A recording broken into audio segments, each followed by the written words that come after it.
Donc, je m'appelle Alicia et je suis doctorante dans le centre de recherche en cancérologie de Toulouse. Et donc, je fais mes études de pharmacie en Pologne. Et ensuite, après mes études, je suis partie pour faire un Master 2 en France. Donc, c'est un Master 2 en pharmacocinétique et en essais cliniques. Et du coup, ensuite, j'ai trouvé un stage de Master 2 dans un laboratoire hospitalier à Paris. Et là, j'ai fait ma recherche sur la pharmacocinétique et la pharmacodynamie d'un traitement pour un mélanome métastatique. Et du coup, ensuite, je savais que je voulais faire une thèse de recherche, une thèse de sciences. Et donc, pour cela, j'ai postulé pour le laboratoire à Toulouse, que je connaissais déjà. Et donc, j'ai postulé pour des bourses et c'est comme ça que j'ai pu commencer mon doctorat. Donc, ça dure 3 ans en France et là, je suis en fin de 3e année. Qu'est-ce qu'il faut faire pour faire un doctorat en France? Donc, il faut avoir un financement de thèse parce qu'on ne peut pas commencer un doctorat sans avoir de financement.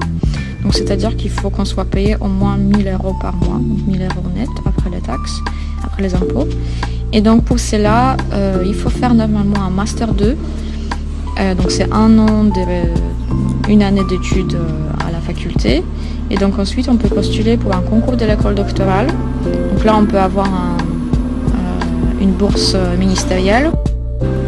Ou sinon, on peut également postuler pour des bourses de thèse par différentes fondations. Donc, par exemple, si nous, on travaille dans le cancer, il y a des fondations qui financent de la recherche pour le cancer. Ils financent donc aussi les bourses pour les doctorants.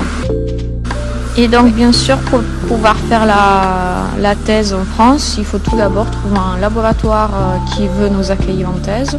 Donc, ce laboratoire, le plus facilement, c'est de trouver pendant les stages de Master 2. Donc, c'est-à-dire que quand on fait un Master 2 en France, il faut qu'on trouve un laboratoire où on va faire 6 mois de stage et beaucoup d'étudiants restent ensuite dans ce même laboratoire pour faire la thèse de recherche.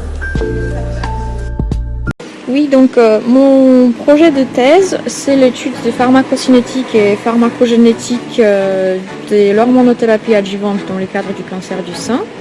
Donc c'est un projet en pharmacologie des médicaments anticancéreux. Donc mon travail quotidien consiste en analyse des données d'une grande étude clinique qui a été menée en France. Donc c'est une étude qui inclut 2000 patientes. Et donc j'utilise tous les jours des logiciels statistiques pour effectuer mes analyses et également je fais une recherche bibliographique pour savoir comment effectuer ces analyses. Et donc au vu de la thématique de ma recherche, en fait, je ne fais pas de manipulation, d'expérimentation dans le laboratoire, mais je fais plutôt des trucs sur l'ordinateur.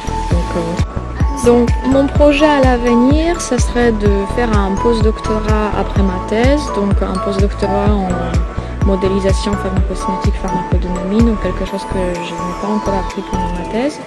Donc je voudrais me spécialiser dans ce domaine pour ensuite pouvoir faire de la recherche clinique, donc c'est-à-dire les données des patients traités par des médicaments anticancéreux et de rechercher des relations entre la pharmacocinétique et la pharmacodynamie pour pouvoir optimiser le traitement anticancéreux. Et donc, moi, spécifiquement, je vais effectuer un postdoctorat à la faculté de médecine à Lyon, juste après ma thèse. Et du coup, ensuite, je vais chercher un travail, par exemple, à l'hôpital ou dans des équipes de recherche en France.